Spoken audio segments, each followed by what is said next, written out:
नमस्कार किसान भाइयों। आज हमारे लिए एक क्वेश्चन है। किसी किसान भाई ने पूछा है कि मेरे पशु का दूसरा ब्यांत है और वह पहले ब्यांत से भी कम मात्रा में दूध दे रहा है, इसका क्या कारण है। तो सबसे पहले मैं आपको देना चाहता हूँ कि जो दूध देने की प्रक्रिया किसी पशु में या कितनी मात्रा में वो दूध देता है, वो किन किन चीज़ों पर डिपेंड करती है। आपने काफ़ी वीडियो देखे होंगे जिसमें आपको बताया जाता है कि 5 रुपये में दूध इतना बढ़ाएं या ये खिलाएं से दूध डबल हो जाएगा। तो इस प्रकार की भ्रांतियों में न पड़े और साइंटिफिक और जो फिजियोलॉजिकल रीज़न है उसका ये देखिए कि सबसे पहले आपके पास ब्रीड कौन सी है, नस्ल कौन सी है, और सेकंड टाइप उसका जीनोटाइप क्या है। कि हो सकता है कि उसी ब्रीड की दूसरा पशु से ज़्यादा दूध दे रहा है, वो डिपेंड करता है कि उसका जीनोटाइप क्या है, उसके डीएनए क्या है, वो आगे क्या एक्सप्रेस करेंगे, जो कि गहरी बात है। लेकिन कहने का मतलब सबसे पहले आपने कुछ भी नहीं खिलाया पशु को, फिर भी वो पशु कितना दूध देगा वो उसके अंदर एक कोडेड इन्फॉर्मेशन है, रिकॉर्डेड इन्फॉर्मेशन है, उसकी एक मैक्सिमम लिमिट है। अब उस मैक्सिमम लिमिट तक आपको जब उसे लेकर जाना है, अब आपकी काम आता, आपकी ड्यूटी आती है कि आप उसे क्या खिलाते हैं। तो दूध बनाने के लिए जो भी चीज़ें चाहिए उसमें उसी पशु को एक बैलेंस फॉर्म के अंदर प्रोटीन भी चाहिए, कार्बोहाइड्रेट भी चाहिए, फैट भी चाहिए। इसके अलावा उसे मिनरल्स चाहिए, जैसे कि कैल्शियम है, मैग्नीशियम है, फास्फोरस है, और ये तो मैक्रो हो गया, काफ़ी माइक्रो मिनरल है, जिस तरह जिंक है, कॉपर है, कोबाल्ट है, ये मिनरल्स हैं। इसके अलावा वाइटामिन्स चाहिए, जिस तरह वाइटामिन ए है, B1 B6 B12 है, ठीक है, वाइटामिन डी है। तो ये डायरेक्ट और इनडायरेक्ट रूप से क्या करते हैं कि दूध बनाने की प्रक्रिया उसमें काम करते हैं। अब जिस तरह आपने बहुत बार सुना होगा कि विटामिन एच, जिसे विटामिन B7 या बायोटीन के नाम से जानते हैं, तो मैं आपको बता दूं कि ये जितना आप उसको अडर डेवलपमेंट में यूज़ करते हो और अडर ग्रो या इस तरह के नाम से भी आते हैं, लेकिन इस जो विटामिन B7 या बायोटीन आप बोलते हैं, इसका काम इससे काफ़ी अलग है, जो आपको भी फ़िलहाल मार्केट के अंदर या कंपनियों के द्वारा बताया जाता है। तो इसलिए पशु को दूध बढ़ाना है तो सबसे पहले आपको जो चारा है आपका, उसके अंदर आपको सबसे पहले ये ध्यान रखना है कि गाय या भैंस की बात करें हम, तो उसका सबसे जो बेस्ट मेथड है वो ये है कि उसका जो रफेज है, जो सूखा चारा है, जिसे उसकी एक उचित मात्रा में होनी चाहिए। क्योंकि अगर आपका पशु को सूखा चारा पर्याप्त मात्रा में नहीं मिलेगा तो उसका रूमेन का फंक्शन है वो पूरी तरह चेंज हो जाएगा। क्योंकि ये जो एनिमल्स है, इनका जो ओरिजिनल खाना था, शुरुआत में जब हमने इसको डोमेस्टिकेट नहीं किया था, यानी कि जब जंगलों में रहते थे, जिस तरह बफेलो को हम वाटर बफेलो बोलते हैं, उसी तरह काऊ का है, तो उसके अंदर ये क्या करते हैं कि फाइबर जिस खाने के अंदर होता है उसको ये डाइजेस्ट कर पाते हैं। तो फाइबर, रफेज या ड्राई फॉडर जो है, इसकी एक बैलेंस मात्रा आपके पशु को मिलनी चाहिए।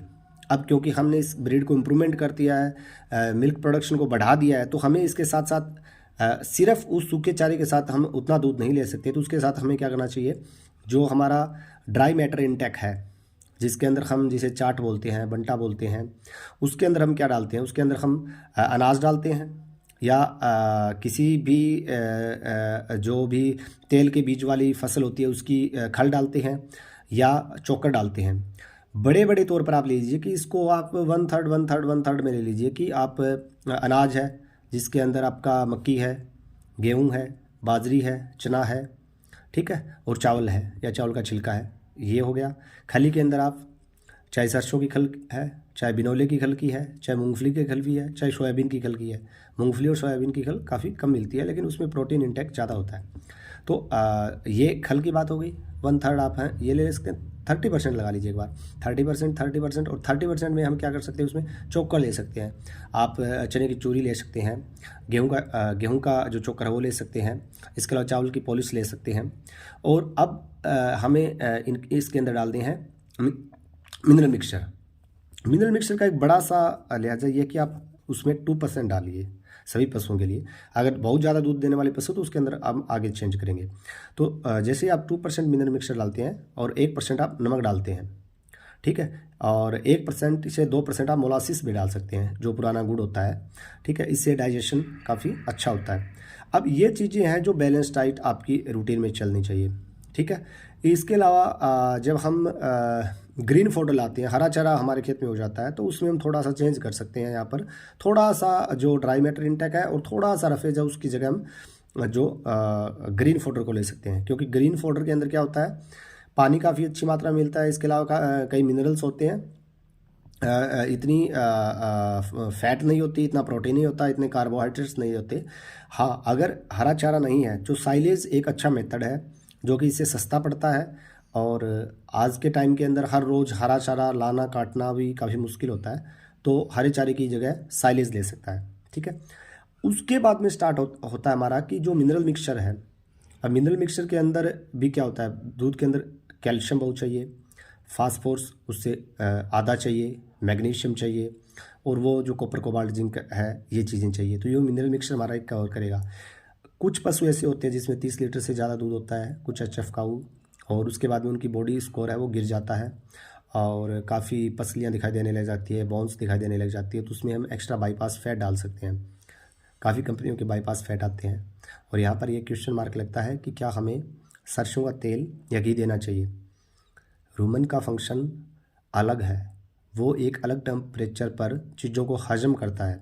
जब आप उसके अंदर तेल या घी डालते हैं तो वो जो भी माइक्रोफ्लोरा है, जो ईस्ट है, जो डाइजेशन करते हैं आपके खाने की, रफेज की, सूखी तूड़ी की, जो भी या हरे चारे की, उनकी डेथ हो जाती है, वो उनको इन्वेलप कर देते हैं और उसके ऊपर कवर बना लेते हैं। इसलिए आपने नोटिस किया होगा कि जब भी आप तेल या घी ज़्यादा डालते हैं घरों के अंदर, काफ़ी माता बहनों उन्होंने जो ज़रूर नोटिस किया होगा इसको, कि उस टाइम पशु की भूख कम हो जाती है, और जब वो बंद कर देते हैं तो धीरे धीरे भूख वापस आती है। मिल्क प्रोडक्शन भी इसमें डिक्रीज हो जाता है, क्योंकि जैसे डाइजेशन ख़राब होगा, आपके ब्लड के अंदर न्यूट्रिएंट्स की जो वैल्यू है वो टोटली डिस्टर्ब हो जाएगी। तो घी और तेल आपको डायरेक्ट नहीं देना है, इसके लिए बाईपास फैट दे सकते हैं, क्योंकि बाईपास फैट क्या करते हैं, उस रूमेंस को बाईपास करके सीधा फिर ब्लड में अब्जॉर्ब हो जाते हैं। तो ऐसे पशु जो 30 लीटर से ज़्यादा, 25 लीटर से ज़्यादा दूध देते हैं, जिनका बॉडी स्कोर गिर गया है, पसलियाँ दिखाई दे रही है, हड्डियाँ दिखाई दे रही है, कमज़ोर लग रहे हैं, वज़न कम हो गया है, तो उसमें बाईपास फैट हम डाल सकते हैं। मिनरल मिक्सचर ठीक कंपनी का लें, इकट्ठा लें। इकट्ठा लेने का यह फ़ायदा है कि आप नोटिस कीजिए कि एक साल के अंदर अगर आप 5 kilo, 1 kilo, 2 kilo, 10 kilo mineral mixture खिलाते हैं, और इसकी बजाय आप बल्क में लेते हैं, और मैं तो ये कहता हूँ कि आप 5-7 किसान मिलकर लीजिए, कम से कम 5 किसान, 15-20 किसान मिलकर लीजिए, आपको और सस्ता पड़ेगा मिनरल मिक्सचर। और मिनरल मिक्सचर खाना नहीं है, इन्वेस्टमेंट है। कुछ लोग इसे दवाई मानते हैं कि साहब हमने तो 2 किलो मिनरल मिक्सचर दे रखा है, क्योंकि मिनरल मिक्सचर के डायरेक्ट बेनिफिट तो ये होते हैं कि ये दूध बनाता है। इनडायरेक्ट बेनिफिट ये होता है कि आपके पशु के अंदर जो बीमारियां आनी थी वो कम आएगी।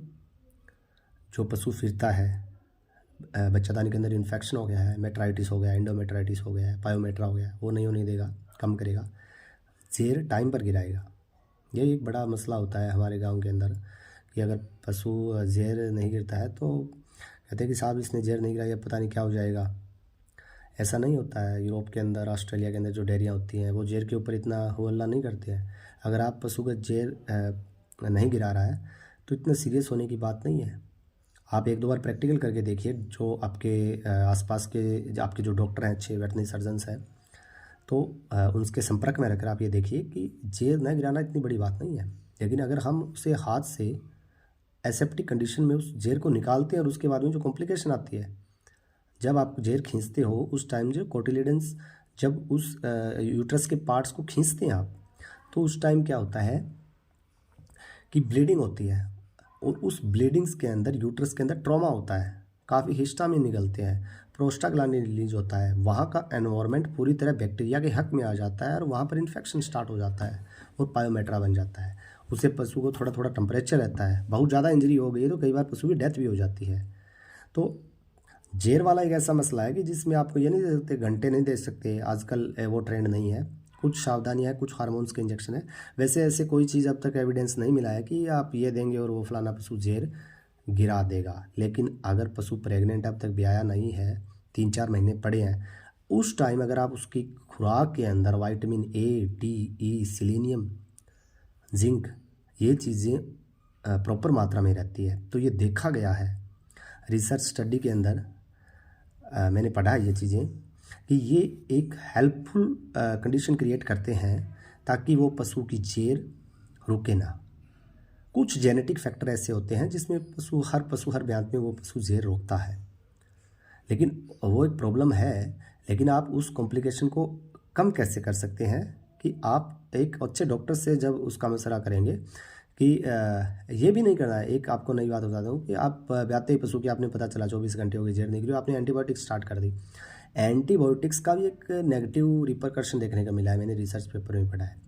तो उसमें आप कुछ बस जिस तरह ऑक्सीटोसिन का रोल होता है शुरुआत के 12 घंटे के अंदर, उसके बाद में क्लोप्रोस्टेनॉल का होता है, ठीक है। और वो भी लगाने जिस तरह डॉक्टर यूके अथिया बता रहे थे कि लगाने की साइट पर भी डिपेंड करता है कि आप कहाँ लगा रहे हैं, ठीक है। तो ये देखने वाली बात है कि जहर में आपको इतना शोर हल्ला करने की ज़रूरत नहीं है कि साहब जहर नहीं गिरी है, ये हो जाएगा वो हो जाएगा, ठीक है। और अगर आप मिनरल मिक्स अच्छी डाइट देते हैं तो पशु जहर भी टाइम पर गिराता है। पशु जहर गिराएगा या नहीं गिराएगा ये उस दिन तय नहीं होता जिस दिन पशु भी आता है, ये उससे पहले तय हो चुका होता है। कुछ ही कंडीशन ऐसी होती है जिसमें डिस्टोपिया है, स्ट्रेस है, या हाँ एक और बात आपको बता देता हूँ कि जब पशु बयाने के करीब होता है, जब उठता बैठता है, कई बार पशु पालक उसको चेक करवाते हैं और ये मिलता है उनको कि अब तक उनकी सर्विक्स का मुँह पूरी तरह नहीं खुला है। और वो जैसे किसी प्रैक्टिशनर को, डॉक्टर्स को बुलाते हैं या प्राइवेट प्रैक्टिशनर को बुलाते हैं तो उसमें वो देखते हैं कि जी ऐसा इंजेक्शन लगा दीजिए जिससे उसके बच्चादानी का मुंह खुल जाए। और काफ़ी उसमें एक डेक्सामेथासोन एक स्टेरॉइड होता है, उसका भी यूज़ होता है। तो ये स्टडी रिसर्च के अंदर वेल प्रूफ्ड है कि 30% अगर आप 100 पशुओं को टाइम से पहले ही सर्विक्स उसकी ओपन करना चाहते हैं, उनको ब्याना चाहते हैं, तो उसमें 30% पशुओं की रिटेंशन ऑफ प्लेसेंटा होगी, जहर नहीं गिरेगी। देखिए आप ये अंदाज़ा नहीं लगा सकते कि उस दिन आपने जो इंजेक्शन लगाया था उसकी वजह से उस पशु की जहर नहीं गिरी है। और जो प्रैक्टिस कर रहे हैं प्लीज़ आप नोटिस कीजिए इसको और आपके अपने सर्वे कीजिए कि आपने पिछले जो 20 पशुओं को डेक्सामेथासोन लगाया था तो उसका अगर आप 30% देखें तो 5-6 पशुओं में उसमें जहर अटक जाती है, ठीक है। तो ये भी एक सोचने वाली बात है। इसके अलावा आप मुझे कमेंट कीजिए, मुझे व्हाट्सअप कीजिए। मेरा व्हाट्सअप नंबर है 9802735310, ठीक है। कोई भी इंक्वायरी हो इस पर मुझे व्हाट्सअप कीजिए।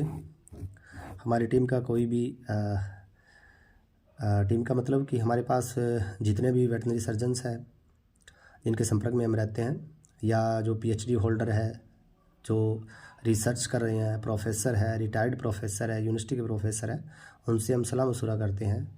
नए जो रिसर्च पेपर होते हैं उनके थ्रू आपको हम उचित गाइडलाइन देने की कोशिश करेंगे। थैंक यू, धन्यवाद।